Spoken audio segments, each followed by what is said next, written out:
Assalamualaikum warahmatullahi wabarakatuh. Kami dari kelompok 8 ingin mempresentasikan presentasi kami yang kedua tentang main memory atau memori utama.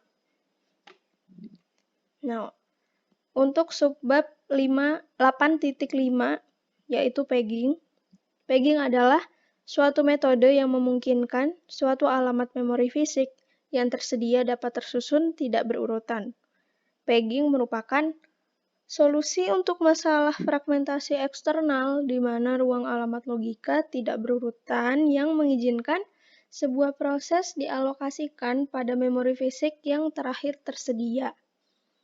Selanjutnya, 8.5.1 ada basic method atau metode dasar dari pegging, yaitu dengan memecah memori fisik menjadi blok-blok yang berukuran tertentu yang disebut dengan frame, dan memecah memori logika menjadi blok-blok yang berukuran sama dengan frame yang disebut page.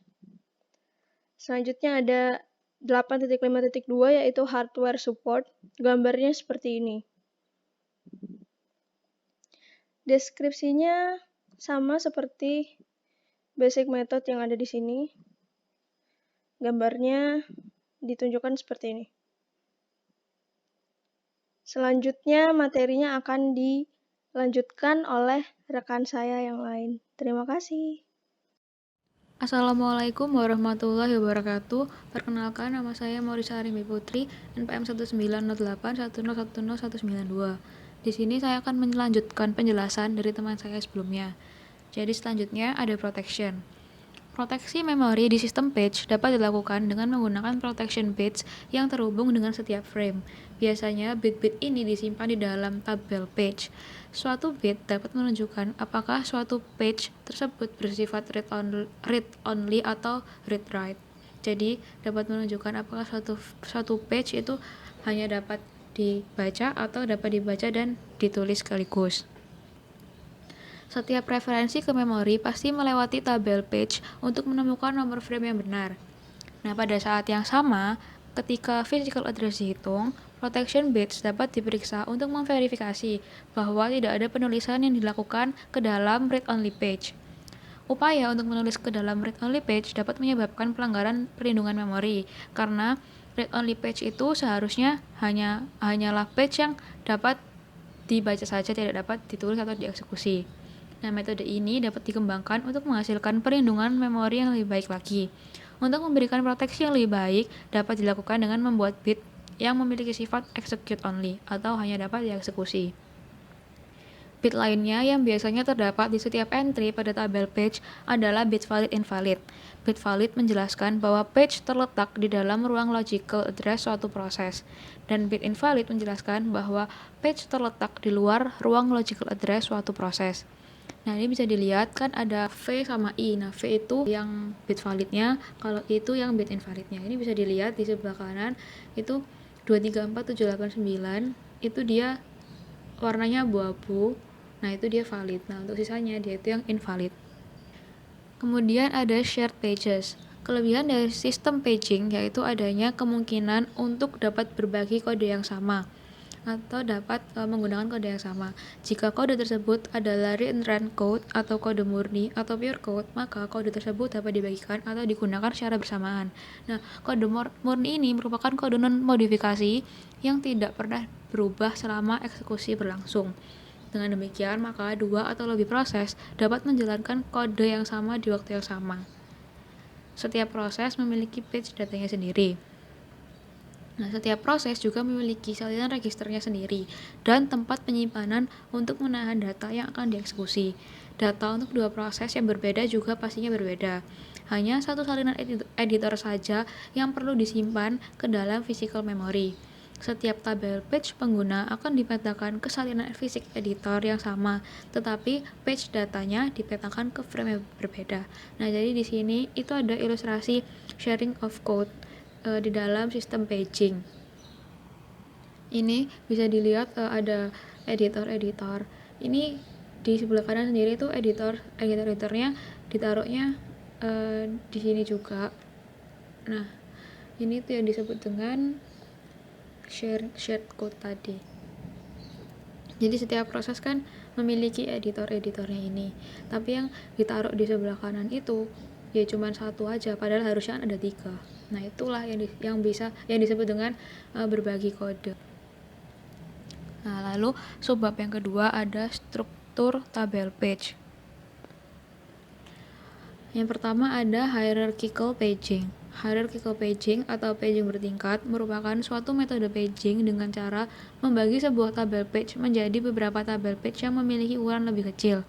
Metode ini merupakan solusi dari permasalahan alokasi tabel page dengan ukuran yang sangat besar yang ada di dalam main memory. Umumnya, masalah ini terjadi di dalam sistem komputer modern yang memiliki ruang logical address yang sangat besar. Biasanya itu 2/32 sampai 2/64.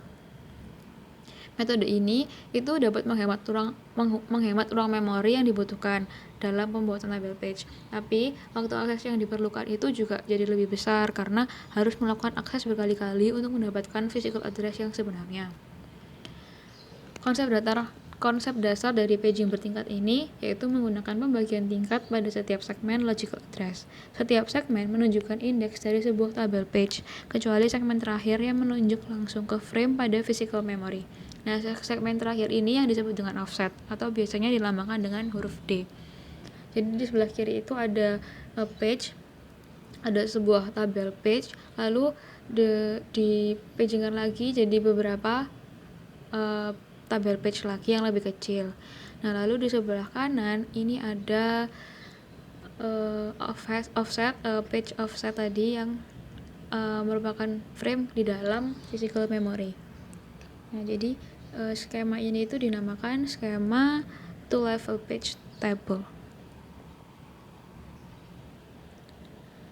Nah, ini contohnya. Dalam suatu sistem dengan 32 bit logical address dan page berukuran 4 KB, suatu logical address itu dibagi ke dalam page number yang terdiri dari 20 bit dan sebuah page offset yang terdiri dari 12 bit. Karena tabel page tersebut dipagingan lagi, maka page numbernya terbagi lagi menjadi 10 bit page number dan 10 bit page offset. Nah, ini bisa dilihat kan? Ini ada P1, P2, D. Nah, terus ini ada outer page table. Ini itu tabel page yang pertama, itu isinya 10 bit. Terus yang P2 page of page table ini tuh page tabelnya tuh di pagingan lagi, jadi ada P2 ini itu juga diisi 10 bit. Nah, terus ini langsung menuju ke page offset. Nah, ini isinya 12 bit. Ini bisa dilihat di bawahnya, jadi P1 10, P2 10, terus page offset itu 12. Nah, skema ini itu dinamakan forward mapped page table. Nah, sekian dari saya. Selanjutnya akan dilanjutkan oleh teman saya yang lain. Terima kasih. Assalamualaikum warahmatullahi wabarakatuh. Saya Kariski Maratus Solihah. Di sini saya akan melanjutkan presentasi yang telah dibuka oleh teman saya. Kali ini saya akan membahas mengenai hash page table, inverted page table, dan Oracle Spark. Yang pertama yaitu hash page table. Penggunaan hash page table ini pada umumnya digunakan untuk menangani ruang alamat logis yang lebih besar dari 32 bit. Dengan nilai hash yang menjadi nomor halaman virtual. Setiap blok pada page table berisi link list yang menghubungkan elemen-elemen yang dihash ke lokasi yang sama. Setiap elemen terdiri dari 3 bidang, yaitu nomor halaman virtual, nilai frame halaman yang dipetakan, pointer yang menunjukkan elemen berikutnya dalam link. Nah, berikut skema hash page table. Yang pertama yaitu alamat logika dipetakan ke suatu lokasi entry di page table dengan hash function. Dipetakan ke hash table. Kemudian page number tersebut disimpan sebagai field pertama pada sebuah elemen dalam entry yang teralokasikan. Kemudian page number tersebut dipasangkan dengan frame number yang available yang disimpan ke field kedua. di elemen yang sama. Nah, untuk mendapatkan lokasi yang sebenarnya pada memori fisik, frame number pada field kedua dikonset dengan offset. Kemudian inverted page table. Inverted page table mencantumkan semua halaman yang saat ini dimuat dalam memori untuk semua proses, yaitu satu entry per frame. Akses ke inverted page table ini memiliki kekurangan di waktunya karena dia membutuhkan pencarian ke seluruh tabel untuk menemukan halaman yang diinginkan. Dalam hal ini, untuk mempercepat proses pencariannya digunakan hash. Nah, skema inverted page table yang pertama yaitu pencarian menggunakan virtual address. Kemudian dilakukan pencarian seluruh tabel halaman yang ingin dicari berasal sesuai dengan virtual address-nya dicari. Baru kemudian halaman itu ditemukan. Nah, setelah itu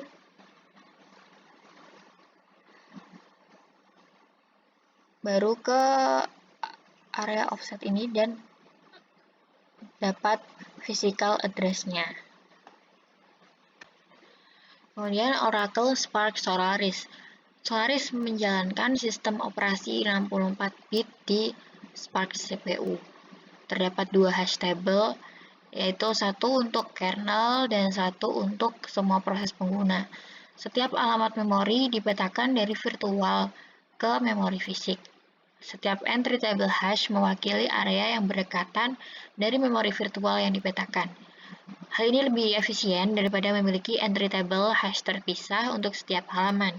Setiap alamat memiliki alamat dasar dan rentang yang menandakan jumlah halaman yang diwakili. Sekian yang dapat saya sampaikan. Materi selanjutnya akan dilanjutkan oleh teman sekelompok saya. Terima kasih. Assalamualaikum warahmatullahi wabarakatuh. Saya akan melanjutkan presentasi dari teman saya. Contoh Intel 32 dan 64 bit arsitektur. Arsitektur chip Intel telah mendominasi landscape komputer pribadi selama beberapa tahun. Intel 8086 16 bit muncul pada akhir 1970-an dan segera diikuti oleh chip 16 bit lainnya. Baru-baru ini, Intel telah menghasilkan serangkaian chip 4 bit berdasarkan arsitektur x86-64. Saat ini, semua sistem operasi PC terpopuler berjalan pada chip Intel termasuk Windows, Mac OS X, dan Linux. Walaupun Linux berjalan pada beberapa arsitektur lain juga. Arsitektur IE32. Manajemen memori dalam sistem IE32 dibagi menjadi dua komponen, yaitu segmentasi dan paging. Fungsinya adalah chip CPU menghasilkan alamat logika yang diberikan ke unit segmentasi.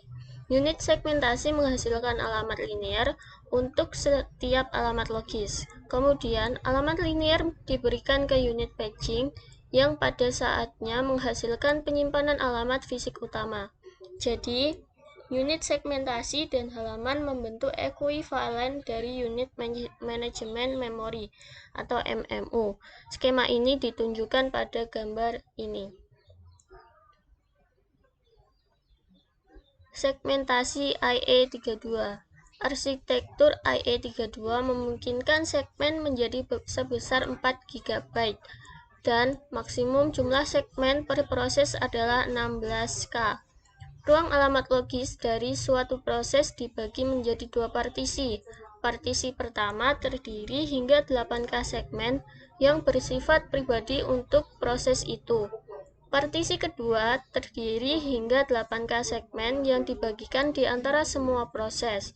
Partisi pertama disimpan dalam tabel deskriptor lokal atau LDT. Partisi kedua disimpan dalam tabel deskriptor global atau GDT. Setiap entry di LDT dan GDT terdiri dari deskriptor segmen 8 bit dengan informasi rinci tentang segmen tertentu, termasuk lokasi dasar dan batas segmen tersebut. Alamat logisnya adalah sepasang selektor offset, di mana selektornya berjumlah 64 bit, di mana S menunjukkan nomor segmen, G menunjukkan apakah segmen tersebut di GTT atau LDT, dan P berkaitan dengan perlindungan. Offsetnya adalah angka 32 bit, menentukan lokasi bit dalam segmen yang dimaksud. IE32 Paging. Arsitektur IE32 memungkinkan ukuran halaman 4 KB atau 4 MB. Ukuran halaman 4 KB, IE32 menggunakan skema paging 2 tingkat di mana pembagian 32 bit linear alamatnya adalah sebagai berikut. 10 bit order tinggi mereferensikan entry di halaman terluar tabel, yang IE32 sebut sebagai direktori halaman. Entry direktori halaman mengarah ke file tabel halaman dalam yang diindeks dengan isi 0 bit terdalam di alamat linear. Akhirnya, bit order rendah 0 sampai dengan 11 mengacu pada offset dalam 4 KB halaman yang ditunjukkan di tabel halaman. Satu entry dalam direktori halaman adalah bendera ukuran halaman, yang jika disetel menunjukkan bahwa ukuran bingkai halaman adalah 4 MB dan bukan standar 4 KB. Jika bendera ini diset, direktori halaman menunjuk langsung ke bingkai halaman 4 MB, melewati tabel halaman dalam dan 22 bit order rendah di alamat linear. Lihat offset dalam bingkai halaman 4 MB. Untuk meningkatkan efisiensi menggunakan memori fisik, tabel halaman IE32 dapat ditukar ke disk. Dalam kasus ini, bit yang tidak valid digunakan dalam direktori halaman entry untuk menunjukkan apakah tabel yang dituju entry tersebut ada dalam memori atau disk. Jika tabel pada disk, sistem operasi dapat menggunakan 31 bit lainnya untuk menentukan lokasi disk tabel. Tabel kemudian bisa dibawa masuk ke memori sesuai permintaan.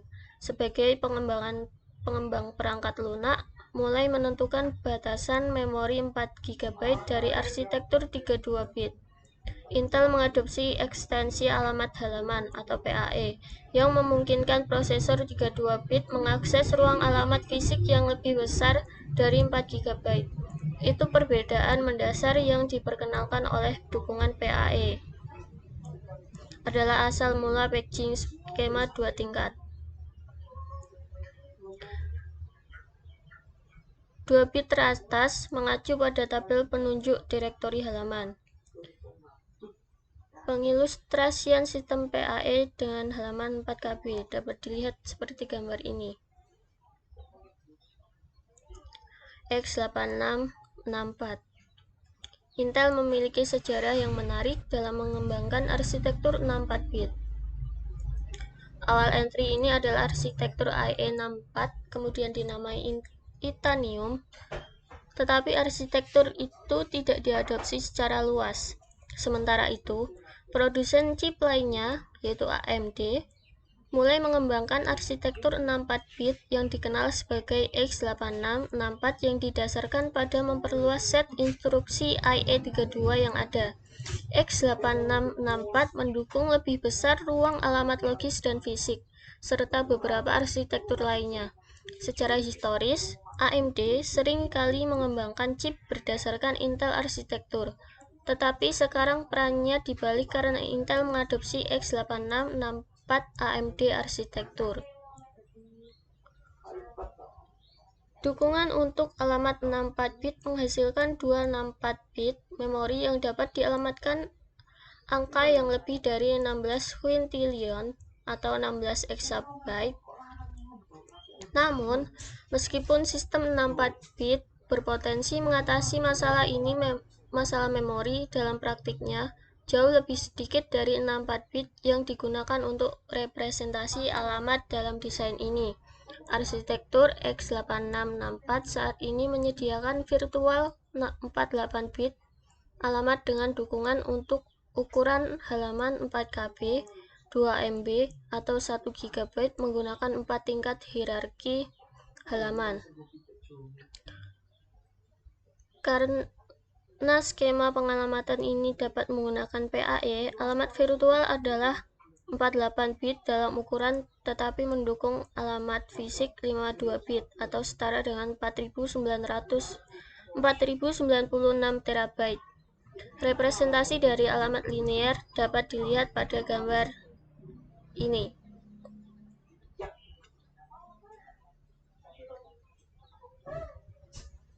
Contoh arsitektur ARM. Meskipun chip Intel telah mendominasi pasar komputer pribadi selama lebih dari 30 tahun,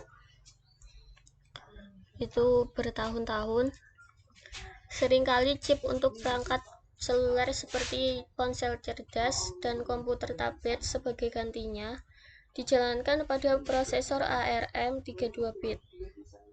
Menariknya, Intel sama-sama mendesain dan memproduksi chip. ARM hanya mendesainnya. Ini kemungkinan melisensikan desainnya ke produsen chip. Apple telah melisensikan desain ARM untuk iPhone dan iPad lainnya, dan iPad-nya perangkat seluler. Dan beberapa smartphone berbasis Android menggunakan prosesor ARM demikian juga. Arsitektur ARM 32 bit mendukung ukuran halaman sebagai berikut: halaman 4 KB dan 16 KB, dan halaman 1 MB dan 16 MB disebut bagian. Sistem paging yang digunakan bergantung pada apakah halaman atau bagian sedang direferensikan. Paging 1 level digunakan untuk bagian 1 MB dan 16 MB. 2 tingkat paging digunakan untuk halaman 4 KB dan 16 KB. Terjemahan alamat dengan ARM MMU ditunjukkan pada gambar 8.26 seperti berikut. Arsitektur ARM juga mendukung 2 tingkat TLB. Di tingkat luar adalah 2 TLB mikro. TLB terpisah untuk data dan satu lagi untuk petunjuk. TLB mikro juga mendukung ASID. Di tingkat dalam adalah TLB utama tunggal. Terjemahan alamat dimulai di tingkat TLB mikro. Dalam kasus ketinggalan, file TLB utama kemudian diperiksa. Jika kedua hasil TLB meleset, tabel halaman berjalan harus dilakukan di perangkat keras. Demikian presentasi dari kelompok kami. Apabila ada kurang atau salah kata dalam penyampaiannya, kami mohon maaf. Wassalamualaikum warahmatullahi wabarakatuh.